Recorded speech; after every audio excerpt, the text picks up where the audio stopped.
Good morning, good morning, good morning. Welcome to episode 28 of the $9 podcast. I am moderator of the TalkNShop Patreon.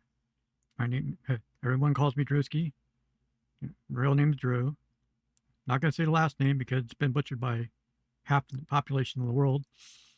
And yeah, it's a headache I'd rather not deal with at this moment. So it's another week of mayhem in terms of the boys running around doing brothering softly all over the place, and leading up to today, February 6th, Machine Gun is doing whatnot sometime this morning, where he's clearing space out of his garage because Teeny said, "Hey, all these trunks are piling up. I need space. I need space for shit." And being the good husband he is, the gun's all of yes, dear. So expect some deals. Expect a few deals. Last whatnot, I actually took part in and bought a an actual match worn Bullet Club shirt from 2022 that he wore at Hurricane Hall. Gun wore at Hurricane Hall. That should be coming in today. And that's gonna look sweet on the brother wall. Yeah, I have a brother wall at my place. It's about, right now, I'd say more or less about 35, 40 different signed 8x10s from, like, you name it. I've been added to it slowly and surely. It's like the last acquisition I got was this autographed Jushin Thunder Liger turnbuckle, official, from New Japan, and got a good deal on that. It's like, eBay's fun with that when you find memorabilia like that, and it's it's interesting what what they consider selling, right? You look at like the old 8x10s of like wrestlers that are still up, and it's like certain wrestlers you're not really familiar with, but you've heard some of the stories, because because some of the photos I've seen of Missy Hyatt, the ones that she took like in the 90s and 2000s, like, yeah, that's a good looking woman. I can see why JR jumped her, allegedly.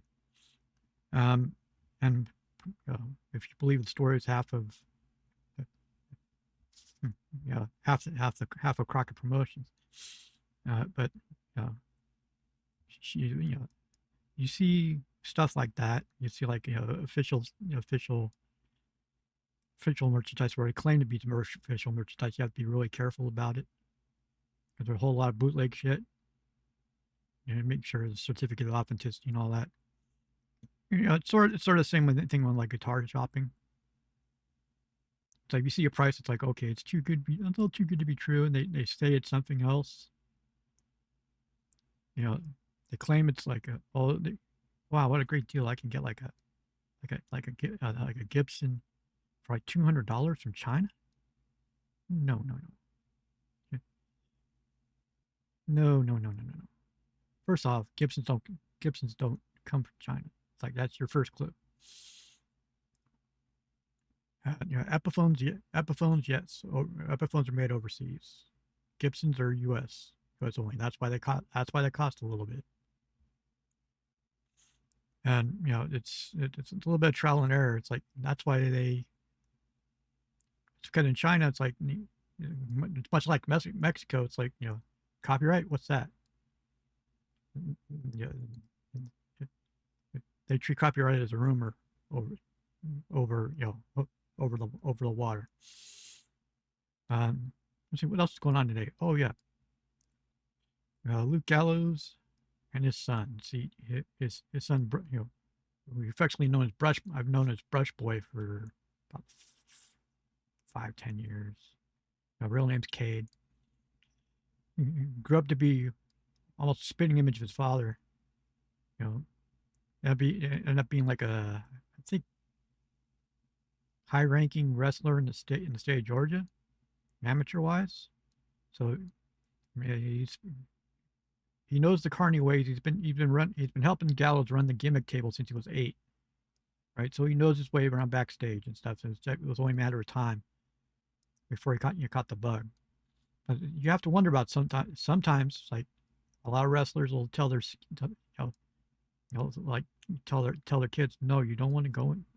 They know all the horror stories. They're trying to keep, I don't want to see you go through what I had to go through, right? I'm sure Gallows has had to talk with Cade more than once, and but apparently he's ready to go gung ho about it. Right now, his wrestling name is going to be CJ. I think it's CJ Gallows. A work in progress.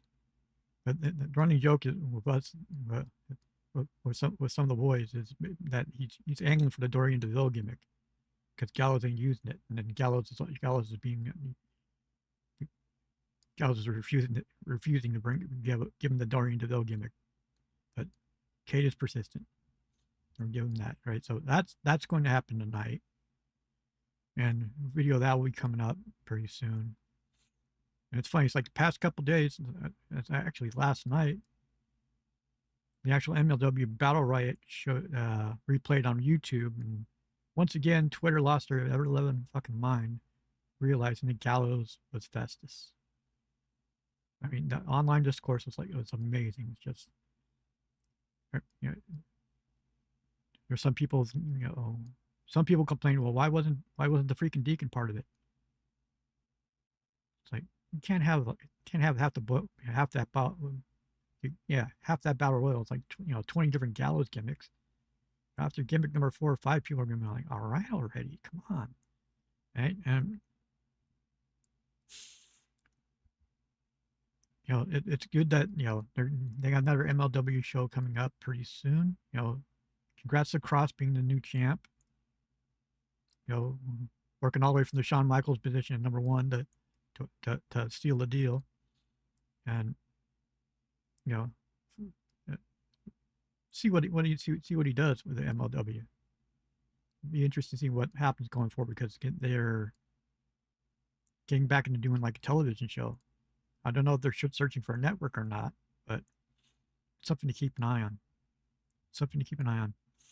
And see, this week is also the big game where you can't really say what the game is because the NFL kind of gets a certain kind of way about it. They get too happy around this time, so you hear advertisers refer to it as the big game, not what it actually is, because the name of it's copyright, because they're not official, unless they're like you have official sponsor of the big game, right? And then they can say, what it, see what it actually is. But it's Super Bowl week, media week. It's like all hell, WWE's made it a point in the past to send people out there to help drum up drum up publicity for stuff coming up. And this year, it's like AEW decided to do the same thing. They sent out Orange Cassidy, they sent out Tony Storm, and they sent out MJF. MJF killed it. It's like I've been watching. He showed up on 12 different shows the other day, and it's basically he killed every single one of them. It was the right call to have him be there, because he can be a charming bastard when he wants to be, right? And everybody's losing their mind because who do you happen to run into? You happen to run into Seth Rollins, who was also there, and they decided let's fuck with the IWC and take a picture together with for all I'm saying, yeah, somebody's gonna get pissed at this photo while they're taking the photo. And like clockwork, it's like going square circle right. Some people are losing their minds. But how dare they? How dare they? How dare they? Kayfabe is dead. It's like, God, lighten up, Francis. For crying out loud. You know, there's other things to worry about. And, you know, it's like, oh my God. It's like, and yeah, also, you know, also the AEW, they actually went mainstream this week because of what happened during the main event at Dynamite, where the crowd in Vegas decided to start chanting "fuck ice" at the top of their lungs for like about a good 10, 15 seconds at the beginning of the Darby Allin, not the Darby Allin, the Brody King MJF title match. Loud enough to the point where it's like MJF almost broke kayfabe. It's like he didn't know how to react, so it was really interesting to see. And it's like, you know, it's funny watching the legitimate news sources, you know, acting surprised that this happened in AEW because they've been conditioned so long to say, you know, because WWE's in bed with a certain administration, right? And you know, they tend to lump all wrestling as WWE, and it's not the case. It was ended up being a good look for the company overall. And you know, Tony Khan made the rounds. And, you know, the funny thing about Tony Khan making the rounds, like, you know, he had a death grip on a cup at all times. You watch every interview, every little press thing he had. He had a death grip on, you know, one of his hands, like, basically had a death grip on something like that. I'm wondering if it's like it's a nerve thing. It's like if he didn't do that, would his hands be shaking, or you know, it's like a nervous tick. It's a nervous tick. It's just very noticeable. It was very noticeable for me. You know, left me a little concerned, but TK's in the right been doing like victory laps in the past week or so, past month or so, because AEW's been on a roll. They're continue to be on a roll, and it's like next week they're in Australia, and all hell's gonna break loose. It's going to be Australia shows could be a very interesting dynamic, especially the reaction that Brody got. Some people are calling for him to pivot and start hot potatoing the title, to have, you know, between Brody and Andrade on Dynamite, how good they looked. People are trying to manifest the idea of MJF dropping the title in Australia, Brody defending the title in LA at Revolution against Andrade. To ride the wave of popularity. You know, it's a very WWE thing to do, but it's also a very smart thing to do. You know, it's like in the whole history of the company, you haven't really hot potatoed the AEW title, but the main event scene is so stacked right now, and possibly might be stacked even more. You know, the way they're hinting at they've been hinting at stuff in the past couple days. Don't think I didn't notice Ricochet doing an AJ Styles taunt in his match, right? And Christopher Daniels coming out on Twitter and basically, you know, saying, "Oh, you know, heaping praise on AJ," but the last line of the tweet is like, "AJ is and will always be elite." You want to talk about setting off a blowtorch? Jesus Christ! The reaction from like the WWE diehards was pretty close to nuclear. It's like, you know, it's like, how dare he? No, you know, severe denial, right? And watched the AJ's podcast, Uncle Alan's podcast appearance with Stephanie, and the one thing that ran through my mind is like, why wasn't this on Raw? This should have been on Raw the day after, the day after the Rumble. But because of the whole roster, like, videos like praising AJ for helping, being the good brother he is, and you know, all of that, right? In the back of my mind, I'm thinking, okay, they would have done it if he was created by WWE. But as we all know, AJ is not a WWE creation, so he will always be handled differently.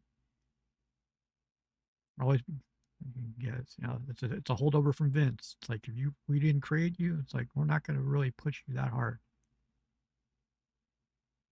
And it showed. It showed. It's like, in a way, some of it seemed like, the way AJ was reacting. It was like everybody's like guilt tripping him to staying, basically. Trying to put a guilt trip on him, to put doubt in his mind, and says, in case he actually does jump to AEW, which which wouldn't, nothing in wrestling should surprise you at this point. Nothing should surprise you at this point, especially the last 10 years or so of ridiculousness that's gone on. It's like, how can they top this? How can they top that? How can they top this? Well, there you go. Right? And it's going to be an interesting next 6 months, I think. Heading up in the Mania season. Sure, you've got Roman versus Punk. Yay. Matt, they're trying to tie it back to the past, right? But bringing up the Cold podcast from like 12 years ago now. It's been 12 years since that podcast, right? It's like, okay. A lot of the audience wasn't really. A lot of the audience was like way too young to know about this, and I'm not sure that was the right tack to go on. But what do I know? Right? And you have rumors of certain contracts coming up about Paul Heyman and Roman are supposedly up after Mania. Rey Mysterio's up at the end of the year, right? And we are getting into that time of year where the WWE cuts people. It's been a couple months. It's like, normally they do it after WrestleMania, but there's enough time where they could probably do it again. I'm not gonna hold my breath if it does happen either way. I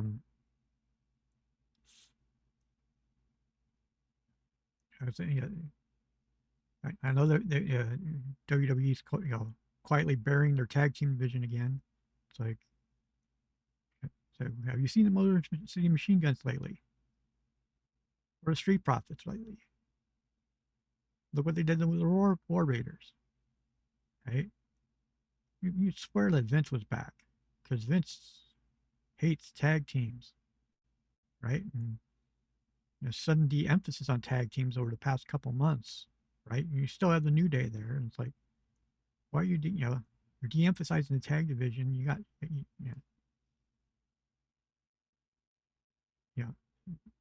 it's it is confusing in a way. It's like, man,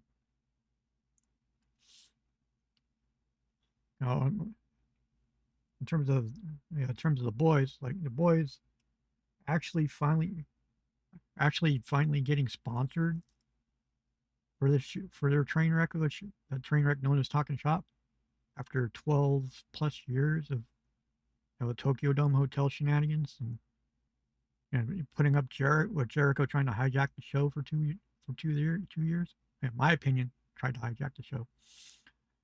The stops and starts, right? And now they're finally making kind of making money out of goofing off, legit, out of goofing off and bearing each other.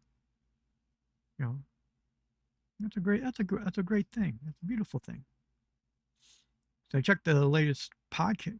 Start keeping an eye on the podcast rankings, just for shits and giggles. I say, why not? Right now, it's like the latest Hoots episode. It was like charted at 55 on Apple, up from 69. Nice, right? You go down the list and you look at how many different wrestling podcasts there are. It's like, holy fuck.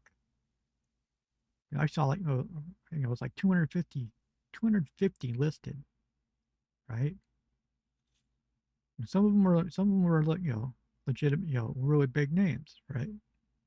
It's, some of the more well-known names that you usually see like plastered all over Reddit or social media that are considered well respected, and it's like that's kind of low. But you know, I look at those lists and I look at it as motivation, actually, because Machine Gun, Machine Gun wants the Patreon, the Falcons Nest particular, to be his own personal Sirius Radio, where it's like members of the Falcons Nest do their own podcasts and he can market them. And everybody gets money. Everybody gets paid.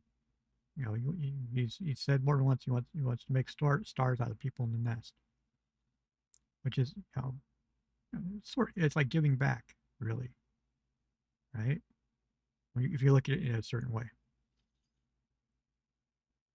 you know, I see these charts, and I like to hope that the goal would be to have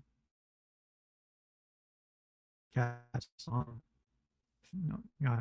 that the Falcons Nest does, but they're very intermittent. It's like well, it's because a lot of them have lives, right? A lot of nesters have lives, and they have to carve out time to do stuff. And sometimes schedules, like sometimes they'll be out get out like once a week, and then like, it could be 3-4 weeks till they do another one, right? That's why I try to do a consistent schedule and do it weekly, so there's some sort of semblance of like continuity, right? But if it was up to me, so the goal should be for everybody in the Falcons that is to have want to see all of them succeed. And I want to get to the point where it's like all the podcasts that are on Falcons Nest end up charting somehow, some way. Whether or not it's the boys putting in a good word to believe, whether it's just doing a signal boost of the podcast in the nest on TalkNShop itself, on the TalkNShop lives, which I could see happening, but yeah, it'll be figured out eventually, I think. Until then, it should be basically plug away and try and plug away and try and get better at it. Try and get better at this every week.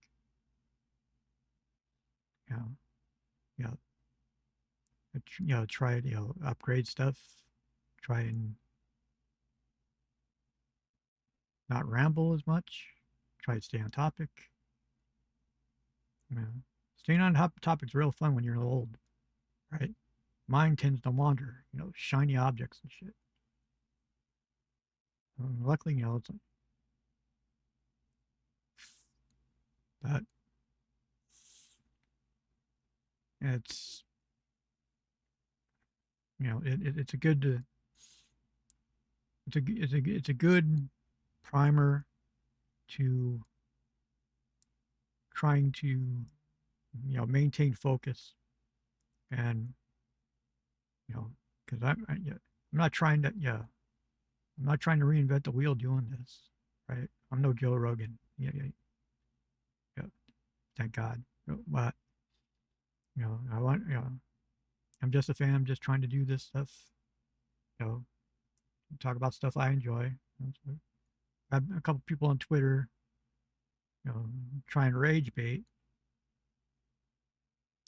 a couple at some of the takes I made on social media in the past couple weeks, which I don't care really, but it's sort of a reason why I sort of shy away from most social media now. I'll use it occasionally, but I'd rather work on this, right? Rather add like new merch to the merch store, which is $9 podcast at Tatchery.com, and and check for emails for people critiquing, leaving comments, whatever, which is it's also $9 podcast at Yahoo.com. And trying to encourage people to go to join the TalkNShop Patreon, which is like patreon.com/TalkNShop. It's the price is reasonable per month, right? There's a couple tiers, and Machine Gun does radio. Machine Gun does a thing called morning radio, and every like at least 3-4 times minimum a week. Check in with the Nets, let them know let us know what the schedule is, everything. Gallows would be in more, but it's a long story with how Gallows has not been able to get into the Patreon. It's a deep dive for another day. Believe you me. So what about the third, the silent partner, the third member, one Rocky Azucar Romero? See, Rocky has been persona non grata since the boys started things back up, and because since he works for New Japan's still a big stickler for kayfabe, and they don't want him they don't want him you know in his position coming on the show basically representing New Japan. You know, it's their right, right? But we like to give Sleepy the business in the nest, because because it's like because he's not in there to respond. It's basically it's basically yeah, he's the go-to for blame on anything going wrong in the nest. Anything going wrong is basically, Gallows Wi-Fi going down. Oh, it's Rocky's fault. Machine Gun missed his flight. Oh, it's Rocky's fault. Silly shit like that. But the Falcons Nest is a fun little community. It's a fun little community. Yeah, but be warned, if you're not if you're easily offended, you might have a bit of a time, because most of the people in the Falcons Nest have the same sense of humor as the boys. I'm talking exact same, exact exact same type of humor. So, there's a whole lot of in jokes, whole lot of stuff. If you're a first timer, you're not gonna know. It's like jumping in the deep end of the pool. It's like what are you talking about? We have more than few new members, express that sentiment when their first day. So what the hell are you guys talking about? So you just tell them just Just follow along in the chat like 2 or 3 for a couple days, and you'll figure it out. And they invariably do. It's really easy. It's like it's it's not a it's not an argumentative place. It's basically everybody supports each other, and it was one of the few online communities I've been on over the years.